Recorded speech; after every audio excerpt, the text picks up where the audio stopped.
আমরা কালিমাতুত তয়্যিবা পড়ি, লা ইলাহা ইল্লাল্লাহু মুহাম্মাদুর রাসূলুল্লাহ। এই কালিমাতুত তয়্যিবাতে মোট ২৪টি অক্ষর আছে। মজার বিষয় হচ্ছে আমাদের দিন এবং রাত মিলিয়ে কিন্তু ২৪ ঘন্টা, অর্থাৎ এই ২৪-এর সাথে রাত দিনের ২৪ ঘন্টার একটি চমৎকার মিল। আরও মজার বিষয় হলো এই কালিমাতুত তয়্যিবাকে যদি আরবি হিসেবে ভাগ করা হয় তাহলে ১২টি অক্ষর হচ্ছে জালালি, ১২টি অক্ষর হচ্ছে জামালি।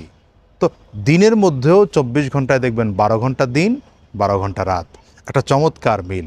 আরও সুন্দর মিল হচ্ছে একজন প্রাপ্ত বয়স্ক সুস্থ মানুষ প্রতি মিনিটে ১৫ থেকে ২০ বার নিঃশ্বাস গ্রহণ করে, তাহলে ঘন্টাতে প্রায় ১,০০০, তার মানে হচ্ছে ২৪ ঘন্টায় প্রায় ২৪,০০০ বার নিঃশ্বাস গ্রহণ করছে। এখানে কি বোঝানো হলো? একটা চমৎকার ইশারা আল্লাহ তাআলা আপনাকে আমাকে দিচ্ছেন, সেটা হচ্ছে ২৪-এর সাথে কালিমার ২৪ মিল হওয়ার বড় কারণ হলো তোমার জীবনটা, তোমার প্রতিটা নিঃশ্বাস, তোমার প্রতিটা মুহূর্ত, তোমার প্রতিটা ঘন্টা, তোমার প্রতিটা দিন যেন কালিমার সাঁচ দিয়ে সাজানো হয়। আসুন আমরা কালিমার দীক্ষায় দীক্ষিত হই, নিজের জীবনকে আল্লাহ এবং রাসূলের সাঁচ দিয়ে সাজাই।